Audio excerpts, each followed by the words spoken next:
The smartest person in the room is the room. I was trying to figure out a very ambitious project involving some famous individuals and activists. One strategy draft, then a second. It just felt overwhelming and I felt stuck. I tried to get the rest of the organization I was working with on board, but people resisted. So I did what I do best. I found time to think and reflect. And I caught myself in my own certainty because I was working alone. I needed to involve more people, not just to spread ownership, but to get better ideas. First, I had several one-on-ones to recruit a few people from the organization and bring a small team into the process. Then we shared a first draft with 100 plus people from the organization for feedback. Then we organized a town hall for anyone who wanted to come and brainstorm. Not only did the resistance disappear as people got involved, but the ideas different people brought to solve our biggest barriers felt so obvious once they shared them. Yet I had been completely blind to them. The ambitious, unlikely project became reality, not because of my brilliance or anyone else's, but because we tapped into something much more powerful: collective intelligence. As we continue our series on leading in uncertain times, let's talk about how to shift from the smartest person in the room mindset to a much more powerful question: how do I make the room smarter? Why the lone genius is a myth. We've been raised on a mythology of individual brilliance: the visionary CEO, the decisive general, the genius who sees what nobody else can. It's a comforting story, but research keeps dismantling it. In 2012, Google launched Project Aristotle, analyzing over 180 teams across 250 variables. Their hypothesis: assemble the smartest people and the team will perform. The results shocked them. Who was on the team barely mattered. What predicted success was how people interacted. Did everyone get equal time to speak? Were members sensitive to each other's cues? And did people feel safe to take risks and admit mistakes? Google expected a formula for assembling genius. Instead, they found that collective intelligence has almost nothing to do with individual intelligence. Researcher Anita Woolley at Carnegie Mellon confirmed this at scale.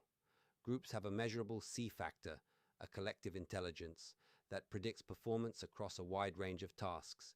It's not correlated with the average IQ of group members. What predicts it? Social sensitivity, equal turn-taking, and diversity of perspective. And when one person dominates the conversation, even the most knowledgeable, the team's collective intelligence drops. The smartest voice in the room, left unchecked, literally makes the room dumber. The information problem. Here's why this matters so much in uncertainty. Rigid top-down hierarchies are slow at sensing reality. Information gets filtered as it moves upward, sometimes to be polite, sometimes to avoid blame, sometimes to protect power. By the time it reaches the leadership, it's been sanitized, smoothed, and stripped of the signals that matter most.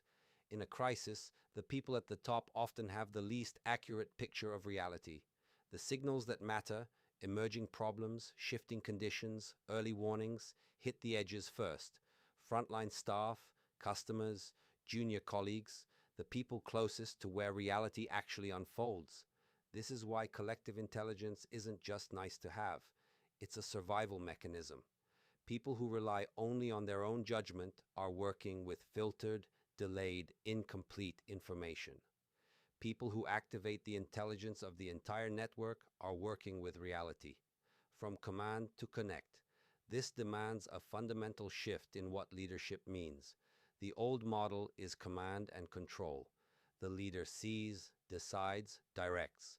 The new model is connect, listen, develop, and activate.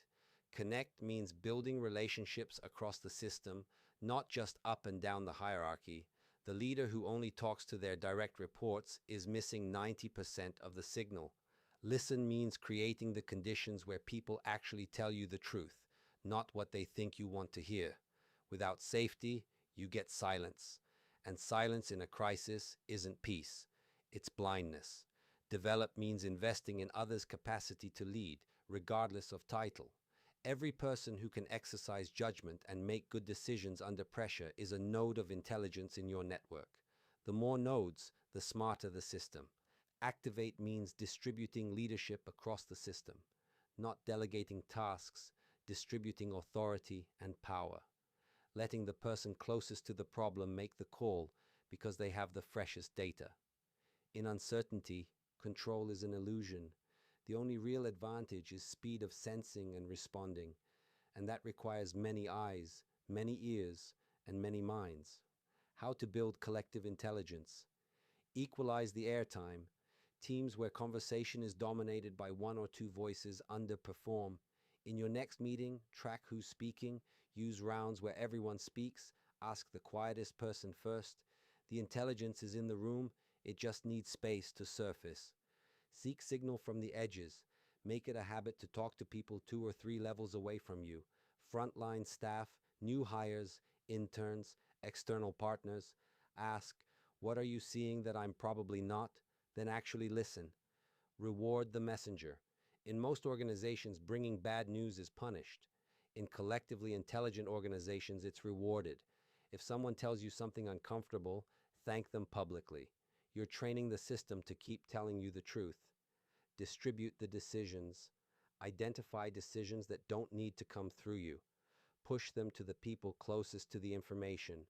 They'll learn faster than any approval chain ever could, and you've just multiplied your organization's decision-making capacity. Action time. If you're leading a team, 2 moves this week. First, when your team is about to lock in a decision, ask, what's the strongest argument against what we're about to decide? If nobody can answer, you don't have agreement, you have conformity. Second, have one conversation with someone 2 or 3 levels away from you and ask, what are you seeing that leadership probably isn't? Whatever they tell you is worth more than your last strategy meeting. If you are not leading a team, you don't need a title to make a room smarter. In your next meeting, when you sense something is being left unsaid, name it. I think there's a concern here we haven't surfaced yet. That single act, voicing what others won't, is one of the highest value leadership moves that exists. It requires zero authority and 100% courage. There's a kind of leader who walks into every room believing their job is to have the answer, and there's a kind of leader who walks in believing their job is to find it, knowing it's probably distributed across the people already sitting at the table. The first leader is limited by one brain. The second is powered by every brain in the room. Your job was never to know everything. Your job is to build a room smart enough to figure it out together. Until next time, keep evolving. P.S. I'm opening a few free coaching sessions this month for managers and team leads navigating uncertainty. If you lead others and want to improve, reply, I'm in to schedule a time. Understanding rejection. Sensitive dysphoria. How this app can help for many with ADHD. A simple no can feel like a world-ending nightmare. This is rejection sensitive dysphoria, RSD, and it makes navigating daily life painfully hard. Developed by clinical psychologists, Inflow helps you understand and navigate RSD triggers using science-backed strategies. In just 5 minutes a day, you can learn to prevent unhelpful thoughts and build deep emotional resilience. Stop spiraling and start reframing your thinking with a custom learning plan designed for your brain. Take the free assessment today